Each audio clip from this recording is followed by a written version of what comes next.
Film oh my God 2 बदलते समय की सच्ची पुकार है। जो सत्य है वही सुंदर है, जो सुंदर है वही शिव है, और सत्यम शिवम सुंदरम की अवधारणा भी यही है। बहुत हल्ला मचता है जब हम नकली समाज की नकली कहानियों पर बनी नकली फिल्में देखते हैं, जिनमें दर्शकों को सोचने की दिशा बदलने जैसी कोई भी बात नहीं होती है। और जब बात होती है तो ओ माय गॉड 2 जैसी फिल्में बनती है। तो दोस्तों, आज हम एक्सप्लेन करने वाले हैं ओ माय गॉड 2 मूवी को। तो वीडियो को शुरू करते हैं, और अगर वीडियो अच्छा लगे तो वीडियो को लाइक जरूर कीजिएगा, और इसी तरह के वीडियोस पाने के लिए आप हमारे इस चैनल को सब्सक्राइब कीजिएगा, ताकि आपको इसी तरह के लेटेस्ट और फ्रेश कंटेंट मिलते रहे। तो फिल्म की कहानी शुरू होती है महाकाल नगरी से, जहाँ पर कि पंकज त्रिपाठी बने कांति शाह मुगदल को दिखाया जाता है। भगवान महाकाल का पक्का भक्त कांति उज्जैन के महाकालेश्वर मंदिर के बाहर प्रसाद चढ़ावे वगैरह की दुकान चलाता है। मंदिर के बड़े पुजारी की शरण में रहने वाले कांति एक सच्चे आस्तिक भक्त की सबसे बड़ी आइडल इमेज है, और मंदिर के बाहर उसकी दुकान भी अच्छी खासी चल जाती है। जिसके बाद कांति की पूरी फैमिली को दिखाया जाता है, जिसमें उसके घर में पत्नी के समेत एक बेटा और एक बेटी रहते हैं, जिसमें बेटे का नाम विवेक तो बेटी का नाम दमयंती और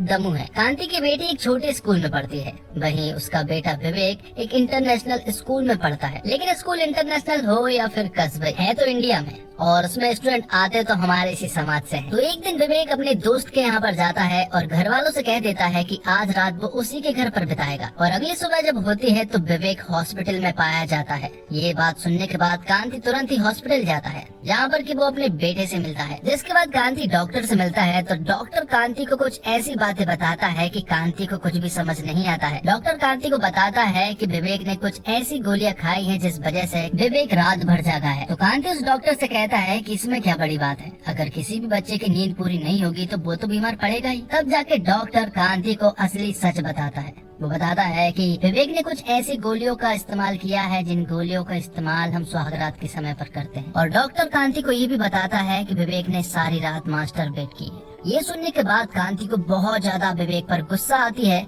और वो विवेक को बहुत ज्यादा चिल्लाता है, क्योंकि कांति की नजरों में तो ये सब पाप है। लेकिन सबसे बड़ी बात ये है कि आखिर विवेक ये सब कुछ कर क्यों रहा था। तब कांति विवेक के एक दोस्त से सब कुछ पता कर लेता है। विवेक का दोस्त कांति को बताता है, एक डांस कंपटीशन की तैयारी के बीच विवेक एक लड़की का पार्टनर बना। वो बहुत ही अच्छा डांस कर रहे थे, लेकिन कुछ जलने वाले दोस्तों ने उसके पसंदीदा पार्टनर से अलग करवा दिया। उसके दोस्तों ने उसका मजाक उड़ाया, और सबसे बड़ा मजाक ये था कि उसके लिंग के आकार को लेकर उसके मन में शंकाओं का निर्माण कर दिया। और बच्चा पूछे भी तो किससे कि समान लिंग का आकार प्रकार कैसा होता है। वह नीम हकीमों जड़ी बूटी बेचने वाले बाबाओं के पास भटकता है, और फिर एक मेडिकल स्टोर से नकली गोली खाकर बीमार पड़ जाता है। ये सारी बातें जब कांति को मालूम चली तो उसे बहुत ज्यादा दुख हुआ। वो महादेव के सामने प्रार्थना करते हैं कि उसका बेटा इन सारी प्रॉब्लम से बाहर निकला। लेकिन महादेव जानते हैं कि कांति के बेटे विवेक के पास अब कितनी प्रॉब्लम्स आने वाली है, इसलिए महादेव अपने एक दूत को पृथ्वी पर भेजते हैं, जो कोई और नहीं बल्कि अक्षय कुमार होते हैं, जिन्हें कांति हमेशा महाराज कहकर पुकारता है। कुछ दिनों के बाद स्कूल के प्रिंसिपल जो है वो विवेक और उसके पेरेंट्स मतलब की कांति को स्कूल बुलाते हैं, और उसे बताया जाता है कि विवेक ने जो हरकत की है उसकी वजह से हम उसे स्कूल से बाहर निकाल रहे हैं। कांति को ये समझ नहीं आ रहा था कि आखिर विवेक ने ऐसा क्या कर दिया जिस वजह से उसे स्कूल से बाहर निकाला जा रहा है। तब कांति को एक वीडियो बताया जाता है, जिसमें कि विवेक जो है वो स्कूल के बाथरूम में मास्टरबेट कर रहा होता है। और ये वीडियो विवेक के कुछ जलने वाले दोस्तों ने बना ली थी और उसे हर जगह शेयर भी कर दी थी। इसलिए स्कूल का ये फैसला निकलता है कि अब वो विवेक को किसी भी हालत में इस स्कूल में तो नहीं रखना चाहते,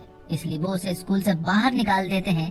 और धीरे धीरे करके ये वीडियो जो है वो पूरे शहर में वायरल हो जाती है। वीडियो इस प्रकार वायरल होती है कि ये वीडियो उसके घर तक भी पहुंच जाती है, और अब विवेक और उसकी फैमिली किसी को भी मुंह बताने लायक नहीं है। कांति जब ये सब देखता है तो उसे बहुत ज्यादा गुस्सा आता है, क्योंकि उसकी इमेज जो है वो एक सच्चे श्रद्धा और आस्था वाली है। लेकिन अब वो किसी से आंख उठा के भी बात नहीं कर सकता, इसलिए वो फैसला करता है कि अब वो यहाँ पर नहीं रहने वाले, और अब वो कहीं दूसरे शहर में किसी रिलेटिव्स के पास चले जाएंगे। वो उसी रात अपने किसी रिलेटिव्स के पास जाने लगते हैं। वो स्टेशन पहुँचते हैं, जहाँ पर कि अगली सुबह की ट्रेन का इंतजार कर रहे थे। लेकिन तभी अचानक से विवेक जो है वो रेलवे की पटरियों पर पहुँच जाता है और आत्महत्या करने की कोशिश करने लगता है। और यहीं पर कांति की एक बार फिर मुलाकात होती है महाराज से, मतलब कि अक्षय कुमार महादेव से। यहाँ पर महाराज जो है कांति से कहता है कि अपने बेटे विवेक को देखो, शायद वो यहाँ पर नहीं है, कहीं और चला गया हो। और वो उसे हिंट दे रहा था कि वो आत्महत्या करने के लिए चला गया है। तब यहाँ पर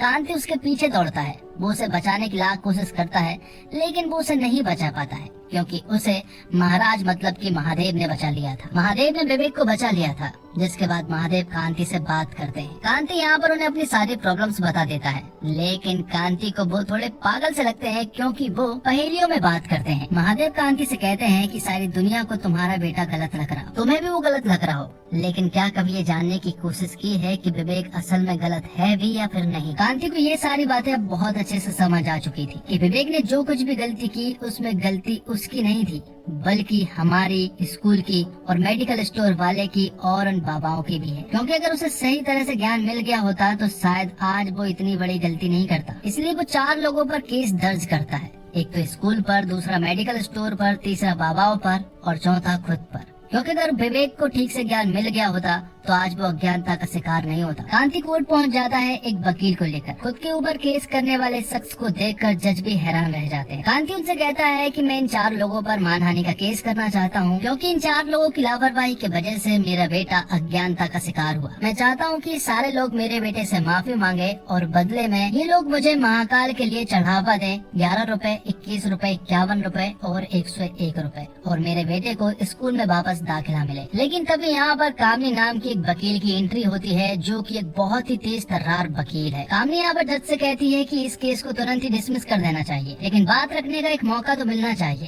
तो कामनी ये केस अपने अंडर ले लेती है और जो कांति के साथ का वकील था वो इस केस को छोड़ देता है, क्योंकि कामनी के सामने उसकी हार पक्की है। तो अब कांति के पास कोई और वकील नहीं था और न ही इस केस को कोई लेना चाहेगा। तब यहाँ पर वो जज साहब से कहते हैं कि आप मुझे वही दे दीजिए जो हमेशा देते हैं, तारीख। तो जज साहब उसे अगली तारीख दे देते हैं, जिसके बाद से कांति इस केस में लग जाता है। वो इस केस को सॉल्व करने के लिए अब कुछ भी कर सकता था, इसलिए सबसे पहले तो वो इस केस को समझने की कोशिश करता है और फिर ढेर सारी पढ़ाई करता है। वो बहुत सारी बुक्स का अरेंजमेंट करता है जो कि विवेक के पास पहले से ही रखी हुई थी। कांति इस केस को लेकर बहुत ज्यादा सीरियस था। वो दिन रात मेहनत करके इस केस की तैयारियां कर रहा था और सारी चीजों की रिसर्च भी कर रहा था, जिसमें कि उसकी बेटी दमयंती भी उसका साथ दे रही थी। तो अब तारीख वाले दिन कांति जो है वो कोर्ट रूम पहुँच जाता है, जहाँ की हालत बहुत ज्यादा खराब थी, उसने पहले ही देख ली थी।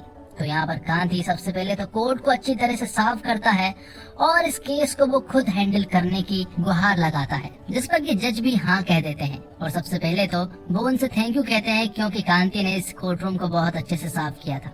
यहाँ पर कांति ने अपने जूते चप्पल को बाहर भी उतार कर आया था। वो कहता है कि ये न्याय का मंदिर है और वो मंदिर में चप्पल पहनकर नहीं आता है, जो बातें जज साहब को बड़ी अच्छी लगी थी। लेकिन अभी ये केस एक्सेप्ट नहीं हुआ था और उसी के बारे में यहाँ पर चर्चा हो रही थी। कांति यहाँ पर सभी को सनातन धर्म के 4 स्तंभों के बारे में बताता है, धर्म, अर्थ, मोक्ष और काम के बारे में, जिनमें की अश्लीलता भी है। और अगर इन अश्लीलताओं के बारे में लोग पढ़ना शुरू करें तो उन्हें ये अश्लील नहीं लगेगा। लेकिन कामनी कहती है कि हम किसी भी टॉपिक को उठाकर स्कूल में नहीं पढ़ा सकते। हर स्कूल की क्रेडिबिलिटी होती है जिसकी वो हद में होते हैं। तब कांति उनसे कहता है कि अगर ये सब कुछ पढ़ाया गया होता तो आज ये सब कुछ गलत लगता ही नहीं। तो बहुत सारी डिबेट के बाद यहाँ पर जज साहब जो है वो इस केस को रजिस्टर कर लेते हैं। तो फाइनली ये केस रजिस्टर हो चुका था, जिसके कारण कांति बहुत खुश था। हालांकि ये केस अभी वो जीता नहीं था, लेकिन वो इतना खुश था जैसे कि वो केस जीत गया हो। लेकिन ये तो बस शुरुआत है, क्योंकि कांति को ज्यादा नॉलेज है नहीं और आगे बहुत सारी अड़चने हैं। तो आगे कामनी समझ चुकी थी कि इस केस को कैसे सॉल्व करना है। उसने सारी पढ़ाई करके आई थी और इसलिए वो यहाँ पर कोर्ट में विवेक को बुलाती है। वो उसे कटघरे में पेश करती है और उससे सवाल पूछती है। कामनी यहाँ पर विवेक से बहुत ही उल्टी सीधे सवाल पूछती है, जिनके जवाब विवेक दे तो पाता है नहीं, साथ ही वो अपने सर को ऊंचा भी नहीं कर पाता है और इस कोर्ट से भाग जाता है। और जब कांति अपने घर पहुँचता है तो उसकी मुलाकात उसके घर के बाहर महादेव से होती है। महादेव कांति से कहते हैं कि वो बोलो जो कानों को अच्छा लगे, वो बोलो जो समाज को अच्छा लगे। कांति उनसे कहता है कि आपकी सारी बातें किसी को समझ में आती भी हैं या फिर नहीं, जिस पर कि महादेव उससे कहते हैं कि मुझे जिसको जो समझाना होता है वो समझ जाता है। कुछ देर बाद यहाँ पर कांति को समझ आ जाता है कि आखिर महाराज क्या बोल रहे थे। उनकी बातों पर गौर करने के बाद अगले दिन वो फिर से कोर्ट में पेश होता है और सबके सामने एक सॉलिड स्पीच देता है। कांति को मालूम है कि आगे कामिनी जो है वो उसकी बेटी दमयंती और उसकी बीवी को भी कटघरे में पेश करने वाली है, इसलिए उसने अपना होमवर्क पहले से ही करके आया था। क्योंकि जो सवाल कामिनी उसकी बीवी और उसकी बेटी से कर रही थी, उनका जवाब जो है वो उसकी बेटी और बीवी बहुत ही ओपन माइंडेड होकर दे रहे थे, जो देखकर कामनी भी बहुत अच्छे से समझ गई थी कि कांति ने अपना होमवर्क पहले से ही करके आया है। अब आगे कामनी जो है वो एक औरत को कटघरे में पेश करती है और वो औरत दरअसल में एक प्रोस्टिट्यूट होती है। और यहाँ पर कामनी सभी को बताती है इनका बच्चा भी स्कूल में पढ़ता है और स्कूल उसे अलाउ भी करता है। स्कूल के बाहर आप जो भी करें, लेकिन आपको स्कूल में हद में रहना होगा। अगर स्कूल ने अपने स्टूडेंट को लेकर, डिसिप्लिन को लेकर एक एक्शन लिया है तो इसमें क्या बुरी बात है। तो यहाँ पर कांति की बोलती बंद हो जाती है और फिर अगले दिन उनकी मुलाकात होती है महाराज से। यहाँ पर महाराज जो है वो उसे पहले में एक बात बताते हैं कि सवाल नहीं करोगे तो जवाब कहाँ से मिलेगा। सवाल के अंदर ही सवाल है, सवाल के बाद फिर जवाब है, जवाब के बाद फिर सवाल है, सारा सवाल जवाब में ही होता है। तो अब कांति बहुत अच्छे से समझ गया था कि उसे यहाँ पर बहुत सारे सवाल जवाब करने हैं। तो कांति उसी प्रोस्टिट्यूट को वापस बुलाता है और उसे सवाल करना शुरू करता है। वो उससे कुछ पोजीशन के बारे में बात कर रहा था। यहाँ पर वो औरत भी उसे जवाब दे रही थी। कांति उनसे कहता है कि वो तो अपनी भूख मिटाकर चले जाते हैं, क्या तुम्हें अच्छा लगता है? जिस पर कि वो औरत साफ मना करती है। वो कहती है कि कुछ लोग नाचने के लिए आते हैं तो कुछ लोग उल्टे सीधा काम करने के लिए, और वो कुछ नहीं कर पाते हैं तो वो सामने बैठकर रोते रहते हैं। तो कांति उनसे कहता है कि अगर उन सभी लोगों को पहले से ये सब कुछ आता होता तो शायद तुम्हें परेशानी नहीं होती। जिस पर कि वो औरत भी हाँ कहती है। अब कांति उनसे एक आखिरी सवाल करना चाहता है कि आपका बच्चा जो स्कूल में पढ़ता है आप उसे कहाँ देखना चाहेंगे? उन अज्ञानी लोगों की भीड़ में जो आपके पास आते हैं, यहाँ पर उन पढ़े लिखे शिक्षित काम शास्त्र के जानकार जो अपनी प्रेमिका, बीवी, पत्नी, जिनका वो मन और शरीर का सम्मान करे। तो वो औरत कांति की दूसरी बात से पूरी तरह से सेटिस्फाइड और इतना बोलने के बाद वो यहाँ से जाने लगती है। तब कांति उन्हें झुककर प्रणाम करता है। तो जज साहब उससे कहते हैं कि तुम उन्हें प्रणाम क्यों कर रहे हो? कांति उनसे कहता है कि वो एक ऐसी माँ को प्रणाम कर रहा है जो अपने बच्चे को पढ़ाने के लिए अपना सब कुछ दांव पर लगा रही है। उससे बड़ा शिक्षक कोई और नहीं है, क्योंकि स्कूल अपना कुछ भी दांव पर नहीं लगा सकता। जिसके बाद फिर से एक डिबेट होती है और ये डिबेट फिर से पहुंच जाती है स्कूल की गलती पर कि अगर स्कूल ने सब कुछ सिखाया गया होता तो आज ये सारी गलती विवेक नहीं करता। दरअसल मैं कांति सेक्स एजुकेशन की बात कर रहा था। तब कामनी कहती है कि इस टॉपिक को पढ़ाने का किसी के पास कोई और तरीका नहीं है। अगर आपके पास कोई तरीका है तो आप बता दीजिए, लेकिन किसी के पास भी कोई तरीका नहीं था। तब कामनी उससे कहती है कि अगर आपके पास कोई तरीका ना हो तो आप इस केस को वापस ले लीजिएगा। अगर तरीका हो जो कि बलगर ना हो तो आप हमें बता दीजिएगा। अब कुछ दिनों के बाद फिर से कांति की मुलाकात होती है महाराज जी से। यहाँ पर महाराज जी उसे फिर से अपना ज्ञान देना शुरू करते हैं। वो उससे कहते हैं कि सच को दबाओ मत, सच को बताओ, क्योंकि सच हमेशा नग्न होता है। जो है उसे वैसा बता दो, क्योंकि सत्य सुंदर होता है और सुंदर ही शिव है। वो दोनों यहाँ पर कचौरी भी खा रहे थे और यहाँ पर महाराज कांति को भी एक कचौरी देते हुए कहते हैं कि कचौरी को देखकर खाना, क्योंकि जिस कागज में कचौरी थी उसमें बहुत ही अच्छी कुछ इन्फॉर्मेशन थी जो कि कांति के काम आ सकती थी। अब कांति को ये बात तो बहुत अच्छे से समझ आ गई थी कि उसे सब कुछ खुलकर बताना है। इसलिए अगले दिन वो कोर्ट में ह्यूमन बॉडी के कुछ पोस्टर्स लेकर जाता है जो कि एकदम नग्न थे, जिन्हें देखकर कामनी कहती है कि ये बलगर है और इन्हें हटा देना चाहिए। लेकिन कांति उनसे कहता है कि ये सारे पोस्टर्स स्कूल और प्रयोगशाला में पाए जाते हैं और सारे शिक्षक इन्हीं पोस्टर के द्वारा ह्यूमन बॉडी के पार्ट्स को पढ़ाते हैं। तो फिर इन्हीं पोस्टर्स के द्वारा हम गुप्तांग के बारे में भी आराम से पढ़ा सकते हैं। कांति ये भी कहता है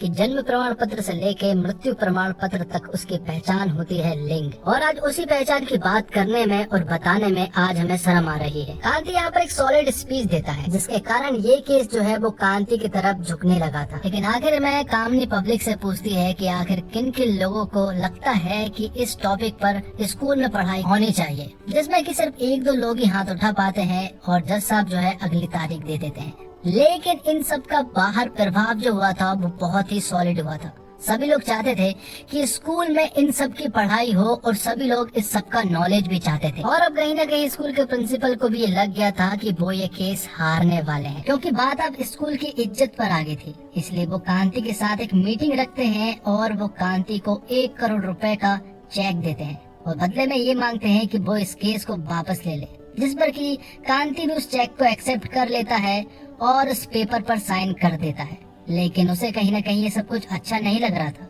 वो जब घर वापस लौट रहा था तभी अचानक से उसका एक्सीडेंट हो जाता है और वो बहुत ही ज्यादा गंभीर हालत में था। और जब अगले दिन उसकी नींद खुलती है तो वो खुद को हॉस्पिटल में पाता है। जैसे उसे होश आता है तो यहाँ पर महादेव उसे बताते हैं कि तुम मर चुके हो। मैंने तुमसे कहा था कि सत्य ही सुंदर है और सुंदर ही शिव है। मुझे लगा था कि तुम मेरे इस रास्ते पर चलोगे, लेकिन तुमने दूसरा रास्ता चुना, जिसका परिणाम तो मौत है। जिसके बाद महादेव जो है वो उसे अपने असली गेटअप में आते हैं और उसे बताते हैं कि वो महादेव है, और वो उनसे ये भी कहते हैं कि तुम्हारी मौत के कारण तुम्हारी पूरी फैमिली जो है वो मेरे सामने बैठकर रो रही है। तुमने जो कुछ भी किया उसका बहुत ही गहरा प्रभाव पड़ा है पब्लिक पर, और अब मैं तुम्हें अपनी गलती सुधारने का एक लास्ट मौका दे रहा हूँ, क्योंकि आज लास्ट हेयरिंग है। जिसके बाद महादेव उसे अपनी सुपर कार में बिठाते हैं और यहाँ पर वो फुल स्पीड में उसे कोर्ट ले जाते हैं। आखिर में महादेव उसे आशीर्वाद देते हैं और कहते हैं महादेव अपने भक्तों के साथ हमेशा रहते हैं। तो लास्ट हेयरिंग के दिन कांति अपनी लास्ट स्टेटमेंट देता है। वो कहता है कि ये कहानी 1835 में अंग्रेजों के समय शुरू हुई थी। लॉर्ड मैकाले नाम के आदमी ने यहाँ पर आया था और उसने गुरुकुल की पढ़ाई को खत्म करके अपनी अंग्रेजी पढ़ाई को यहाँ पर लाया और सारी शिक्षा पद्धति को बदल कर रख दी। उस गुरुकुल की पढ़ाई को बदल कर रख दी जहाँ पर कि काम शास्त्र भी पढ़ाया जाता था। ब्रिटिश एक्ट के द्वारा पढ़ाई को बदली गई थी, लेकिन आज आजादी के 75 साल हो चुके हैं, लेकिन अभी भी हम उसी पद्धति को अपना कर उन्हीं की पढ़ाई को फॉलो कर रहे हैं। और कहा ये ब्रिटिश के लोगों ने गुरुकुल की पढ़ाई को अपने साथ लेकर चले गए, वहाँ पर उन्होंने इस पढ़ाई का नाम आधुनिक पढ़ाई रखा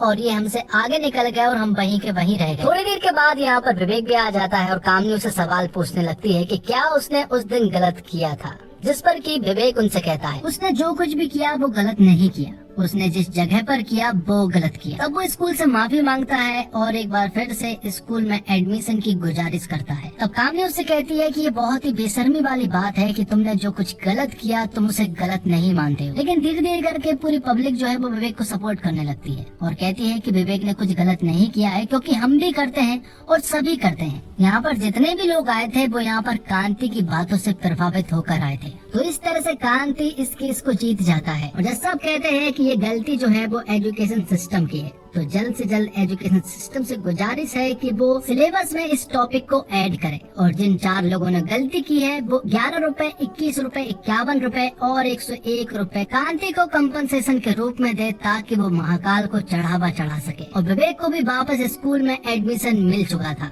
आखिर में कामनी कांति से कहती है कि आप इस केस को क्यों जीते मैं बताती हूँ। आप परिवार के लिए लड़ रहे थे और मैं व्यापार के लिए। आखिर में कामनी कांति से माफी भी मांगती है।